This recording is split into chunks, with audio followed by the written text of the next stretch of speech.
Namaste students. Dear students, in the previous video, we had studied about Second Carnatic War. But in this video, we will study about Third Carnatic War. Dear student, this war was also the result of European 7 Years War. यह जो युद्ध है third Carnatic वार, इसको 7 years European वार का result माना जाता है, क्योंकि उस समय जिसमें थर्ड कर्नाटिक वार होने वाला था, ठीक उसी समय यूरोप में दो महाशक्तियों के बीच, one was France and second was Britain, इन दो महाशक्तियों के बीच युद्ध चल रहा था 1756 टू 1763। ये जो 7 वर्षों का पीरियड है, दैट इज नोन एज सप्तवर्षीय वार। इसको जो है कि 7 इयर्स वार ऑफ यूरोप के नाम से जाना जाता है। डियर स्टूडेंट, जिस समय यूरोप में ये दोनों महाशक्तियां युद्ध में रत थीं, एट ठीक उसी समय इंडिया में भी ये दोनों ब्रिटिश एंड फ्रेंच, ये दोनों आपस में एक दूसरे के टेरिटोरी को अपने अपने अधिकार क्षेत्र में लेने के लिए बेचैन हो गई थी। British captured many territories, various territories of French like Chandannagar, Kasim Bazar, Balasore, Hyderabad, etc. Even they had also captured northern Sirkar that was under the French.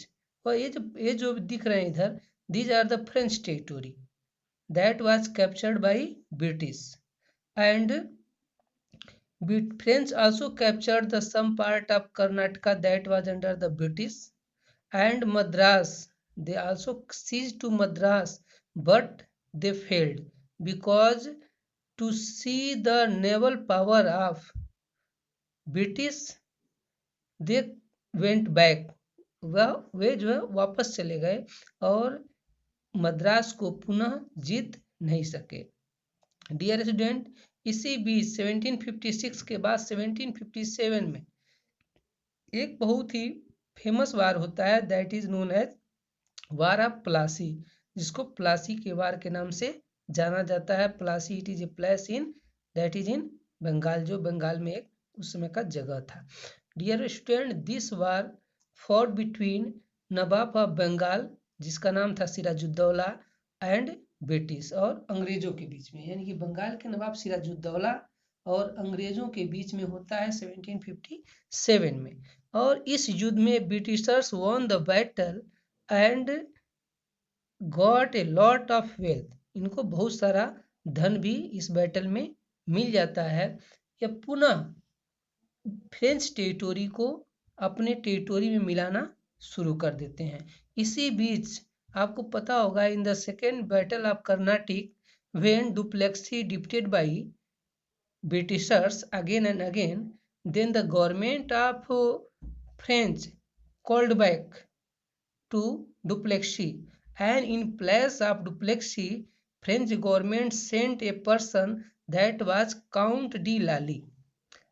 Britain की गवर्नमेंट ने क्या किया, फ्रांस की गवर्नमेंट ने एक व्यक्ति को पुनः इंडिया में भेजा। किसकी जगह पर? वह जो उस समय डुप्लेक्सी था, उस डुप्लेक्सी की जगह पर फ्रेंच की गवर्नमेंट ने एक व्यक्ति को इंडिया में भेजा, जिसका नाम था काउंट डी लाली। काउंट डी लाली 1757 में वो फ्रेंच से चला और 12 महीनों के टूर के बाद ही केम इन इंडिया इन 1758, और वह 12 महीनों तक की यात्रा के बाद 1758 में इंडिया में आया। और इस समय यह जो था, that was a powerful person. That was a powerful person क्यों? क्योंकि जो फ्रेंच की गवर्नमेंट थी, उसने इसको सैनिक और असैनिक हर प्रकार के पावर्स इसको दे दिया था। यानी कि उनका कहना था चाहे जैसे भी हो सके ब्रिटिशर्स को वहाँ पर हराना है।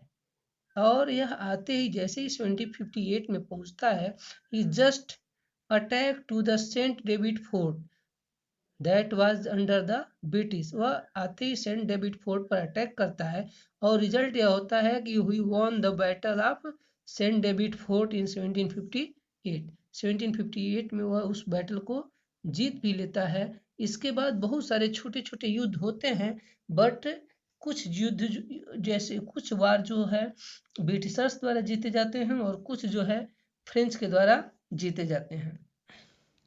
डियर स्टूडेंट, थर्ड कर्नाटिक वार के अंतर्गत जो मोस्ट इम्पॉर्टेंट वार हुआ वो था वार ऑफ वांडीवास इन 1760। 1760 में होने वाला वांडीवास का युद्ध। It was known as decisive war. इसको डिसिसिव वार के नाम से जाना जाता है। Why decisive war? That means निर्णायक युद्ध। क्यों? क्योंकि यही वो युद्ध था जो जहाँ से फ्रेंच का जो है कि रास्ता पूरा पूरा समाप्त हो जाएगा इंडिया में रुकने का। Dear student, in this war, French and British were in front of each other. एक दूसरे के आमने सामने पड़े।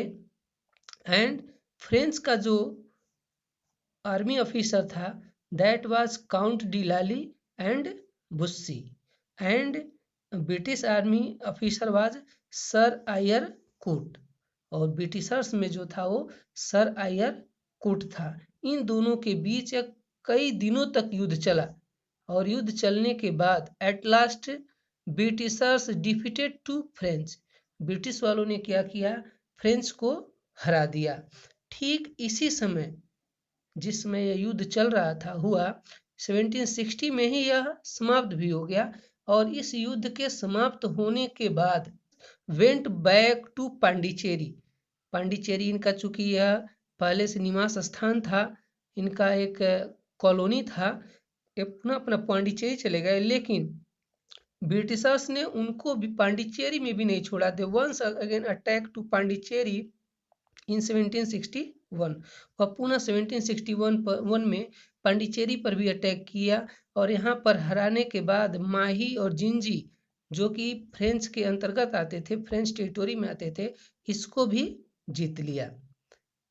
ठीक इसी समय तब तक 1763 में जो 7 यूरोपियन वार चल रहा था, 1756 से लेकर के 1763 का जो 7 ईयर्स का यूरोपियन वार था दैट वाज इंडेड। वह समाप्त हो चुका था with the treaty of Paris. Europe में चलने वाला जो अंग्रेजों और फ्रेंच के बीच का जो वार था वह एक ट्रीटी के तहत, जिसे ट्रीटी ऑफ पेरिस कहा जाता है, इस ट्रीटी के तहत 1763 में समाप्त हो गया। और उसके साथ साथ युद्ध समाप्त हुआ था यूरोप में, लेकिन उस संधि का, उस ट्रीटी का असर कहाँ पड़ा? इंडिया में हो रहे युद्ध पर। अब इधर उधर पेरिस फ्रेंच जो है वो भी ब्रिटिश से हार रहा था और इधर ब्रिटिश वालों से ऑलरेडी फ्रेंच वाले हार चुके थे। दोनों कंडीशन में फ्रेंच की हार होने के कारण फ्रेंच को इस ट्रीटी का बहुत बड़ा नुकसान उठाना पड़ा। पहला नुकसान क्या था कि ट्रीटी का पहला रूल क्या था कि according to treaty Pondicherry given back to French. Pondicherry को तो एक थोड़ी सी रियायत दी गई कि पुनः फ्रेंच को वापस कर दी गई। दूसरा क्या शर्त था कि they will not fortify the Pondicherry. Pondicherry दिया तो जा रहा है लेकिन वो उसको फोर्टिफाई नहीं करेंगे, यानी कि उसकी किलाबंदी नहीं करेंगे। एंड थर्ड क्या था? Not to put army. वे अपनी सेना भी उसमें नहीं रखेंगे, यानी कि किलेबंदी भी नहीं करेंगे, सेना भी नहीं रखेंगे। They work as a trader only, यानी कि वो उनको भारत में रहना है तो सिर्फ और सिर्फ किस रूप में रहना है? सिर्फ और सिर्फ उनको एक ब्रिटिशर, एक जो ट्रेडर्स होते हैं उस ट्रेडर्स के रूप में इनको इंडिया में रहना पड़ेगा। यानी कि वह पांडिचेरी उनको वापस मिल गया। फोर्टिफाई नहीं कर सकते हैं, किलाबंदी नहीं कर सकते हैं, सेना नहीं रख सकते हैं और केवल किस रूप में काम करेंगे? केवल और केवल उनको क्या अधिकार है? ट्रेडर्स का। एक ट्रेडर्स या व्यापारी के रूप में वो भारत में रहेंगे। डियर स्टूडेंट, इसी के साथ थर्ड कर्नाटिक वार समाप्त होता है, थर्ड कर्नाटिक वार समाप्त होता है। इसके साथ ही साथ जो फ्रेंच का जो इंडिया में एक पावर स्टेब्लिश करने का जो सोच होता है वो उसके इसी के साथ जो है कि समाप्त हो जाता है। And the British supremacy established in India, और भारत में ब्रिटिश सुपरमेसी स्थापित हो जाती है। Thank you.